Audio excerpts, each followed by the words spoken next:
The Middle Toe of the Right Foot. A short story by Ambrose. 1. It is well known that the old Manton house is haunted. In all the rural district near about, and even in the town of Marshall a mile away, not one person of unbiased mind entertains a doubt of it. Incredulity is confined to those opinionated persons who will be called cranks, as soon as the useful word shall have penetrated the intellectual domain of the Marshall advance. The evidence that the house is haunted is of two kinds: the testimony of disinterested witnesses who have had ocular proof, and that of the house itself. The former may be disregarded and ruled out on any of the various grounds of objection which may be urged against it by the ingenious. But facts within the observation of all are material and controlling. In the first place, the Manton house has been unoccupied by mortals for more than 10 years, and with its outbuildings is slowly falling into decay, a circumstance which in itself the judicious will hardly venture to ignore. It stands a little way off the loneliest reach of the Marshall and Harriston Road, in an opening which was once a farm and is still disfigured with strips of rotting fence and half covered with brambles overrunning a stony and sterile soil long unacquainted with the plow. The house itself is in tolerably good condition, though badly weather-stained and in dire need of attention from the glazier, the smaller male population of the region having attested in the manner of its kind its disapproval of dwelling without dwellers.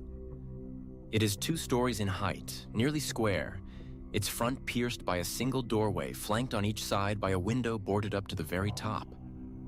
Corresponding windows above, not protected, serve to admit light and rain to the rooms of the upper floor. Grass and weeds grow pretty rankly all about, and a few shade trees, somewhat the worse for wind and leaning all in one direction, seem to be making a concerted effort to run away. In short, as the Marshalltown humorist explained in the columns of the Advance, the proposition that the Manton house is badly haunted is the only logical conclusion from the premises. The fact that in this dwelling, Mr. Manton thought it expedient one night some 10 years ago to rise and cut the throats of his wife and 2 small children, removing at once to another part of the country, has no doubt done its share in directing public attention to the fitness of the place for supernatural phenomena. To this house, one summer evening, came 4 men in a wagon. 3 of them promptly alighted, and the one who had been driving hitched the team to the only remaining post of what had been a fence. The 4th remained seated in the wagon. "Come," said one of his companions, approaching him, while the others moved away in the direction of the dwelling. "This is the place." The man addressed did not move. "By God," he said harshly, "this is a trick, and it looks to me as if you were in it." "Perhaps I am," the other said, looking him straight in the face and speaking in a tone which had something of contempt in it. "You will remember, however, that the choice of place was with your own assent left to the other side. Of course, if you are afraid of spooks—" "I'm afraid of nothing," the man interrupted with another oath and sprang to the ground. The 2 then joined the others at the door, which one of them had already opened with some difficulty, caused by rust of lock and hinge. All entered. Inside it was dark, but the man who had unlocked the door produced a candle and matches and made a light. He then unlocked a door on their right as they stood in the passage. This gave them entrance to a large, square room that the candle but dimly lighted. The floor had a thick carpeting of dust, which partly muffled their footfalls. Cobwebs were in the angles of the walls and depended from the ceiling like strips of rotting lace, making undulatory movements in the disturbed air. The room had 2 windows in adjoining sides, but from neither could anything be seen except the rough inner surfaces of boards a few inches from the glass. There was no fireplace, no furniture. There was nothing. Besides the cobwebs and the dust, the 4 men were the only objects there which were not a part of the structure. Strange enough they looked in the yellow light of the candle. The one who had so reluctantly alighted was especially spectacular. He might have been called sensational. He was of middle age, heavily built, deep-chested and broad-shouldered. Looking at his figure, one would have said that he had a giant's strength. At his features, that he would use it like a giant. He was clean-shaven, his hair rather closely cropped and gray. His low forehead was seamed with wrinkles above the eyes. and over the nose these became vertical. The heavy black brows followed the same law, saved from meeting only by an upward turn at what would otherwise have been the point of contact. Deeply sunken beneath these, glowed in the obscure light a pair of eyes of uncertain color, but obviously enough too small. There was something forbidding in their expression, which was not bettered by the cruel mouth and wide jaw. The nose was well enough, as noses go. One does not expect much of noses. All that was sinister in the man's face seemed accentuated by an unnatural pallor. He appeared altogether bloodless. The appearance of the other men was sufficiently commonplace. They were such persons as one meets and forgets that he met. All were younger than the man described, between whom and the eldest of the others, who stood apart, there was apparently no kindly feeling. They avoided looking at each other. "Gentlemen," said the man holding the candle and keys, "I believe everything is right. Are you ready, Mr. Rosser?" The man standing apart from the group bowed and smiled. "And you, Mr. Grossmith?" The heavy man bowed and scowled. "You will be pleased to remove your outer clothing."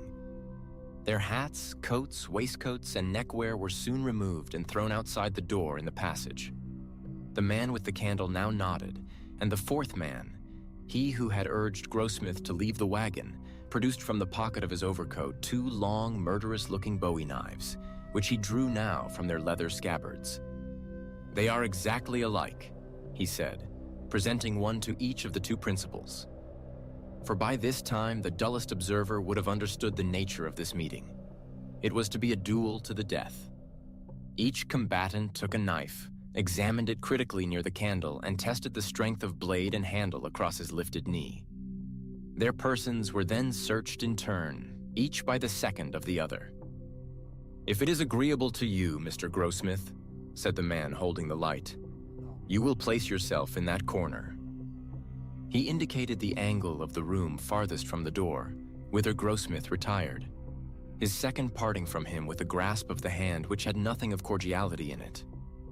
In the angle nearest the door, Mr. Rosser stationed himself, and after a whispered consultation, his second left him, joining the other near the door.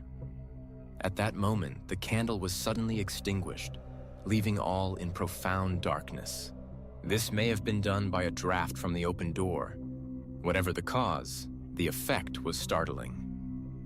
"Gentlemen," said a voice which sounded strangely unfamiliar in the altered condition affecting the relations of the senses. "Gentlemen, you will not move until you hear the closing of the outer door." A sound of trampling ensued, then the closing of the inner door, and finally the outer one closed with a concussion which shook the entire building. A few minutes afterward, a belated farmer's boy met a light wagon which was being driven furiously toward the town of Marshall. He declared that behind the 2 figures on the front seat stood a third, with its hands upon the bowed shoulders of the others, who appeared to struggle vainly to free themselves from its grasp. This figure, unlike the others, was clad in white and had undoubtedly boarded the wagon as it passed the haunted house. As the lad could boast a considerable former experience with the supernatural thereabouts, his word had the weight justly due to the testimony of an expert. The story, in connection with the next day's events, eventually appeared in the Advance, with some slight literary embellishments and a concluding intimation that the gentleman referred to would be allowed the use of the paper's columns for their version of the night's adventure. But the privilege remained without a claimant. 2. The events that led up to this duel in the dark were simple enough. One evening, 3 young men of the town of Marshall were sitting in a quiet corner of the porch of the village hotel, smoking and discussing such matters as 3 educated young men of a southern village would naturally find interesting. Their names were King, Sancher, and Rosser. At a little distance, within easy hearing, but taking no part in the conversation, sat a fourth. He was a stranger to the others. They merely knew that on his arrival by the stagecoach that afternoon, he had written in the hotel register the name Robert Grossmith.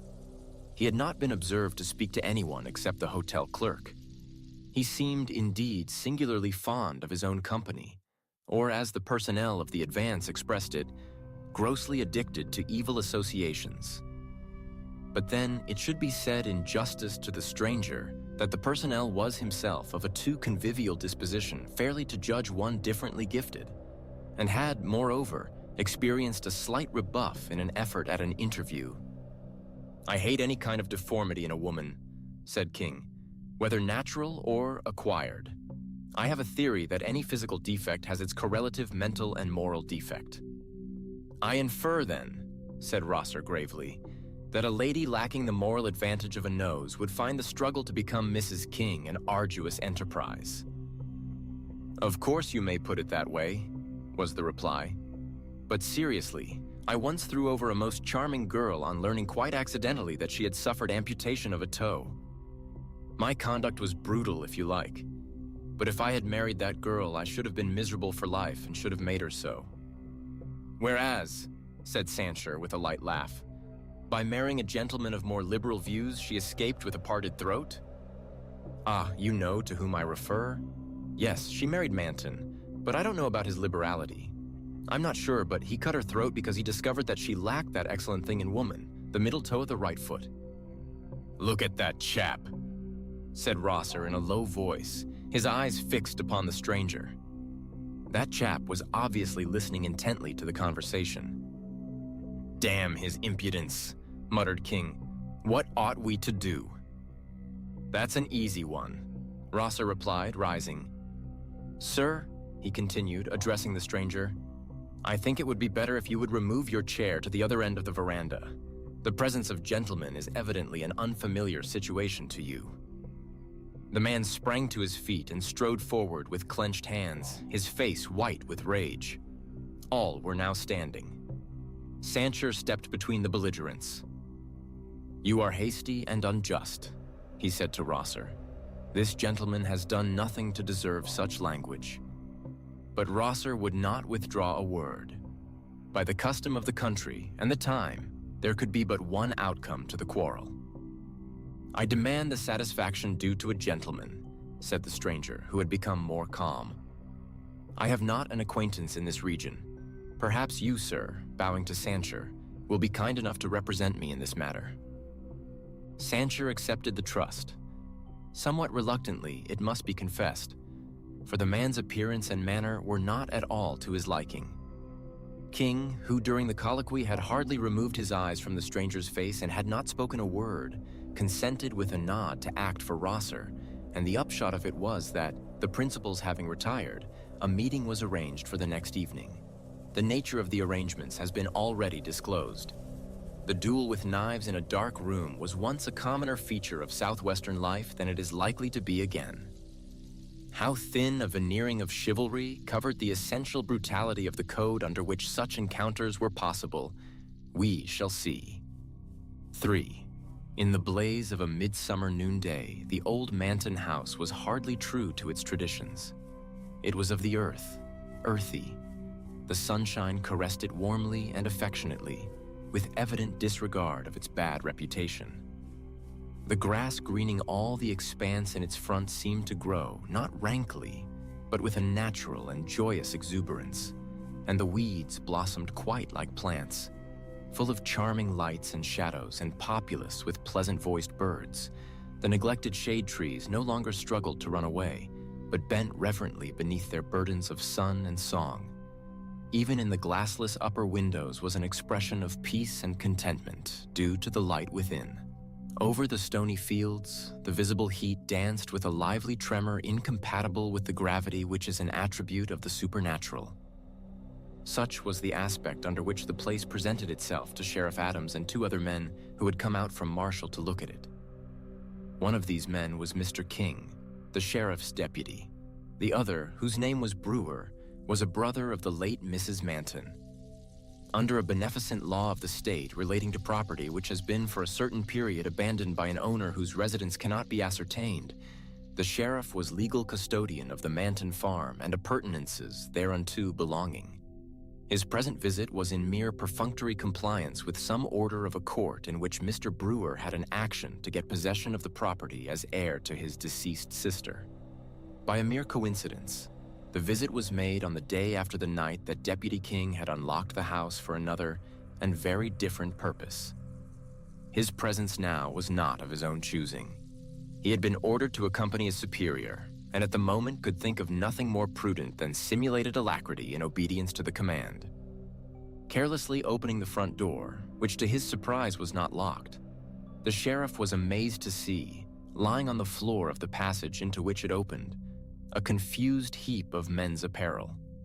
Examination showed it to consist of 2 hats and the same number of coats, waistcoats, and scarves, all in a remarkably good state of preservation, albeit somewhat defiled by the dust in which they lay. Mr. Brewer was equally astonished, but Mr. King's emotion is not of record.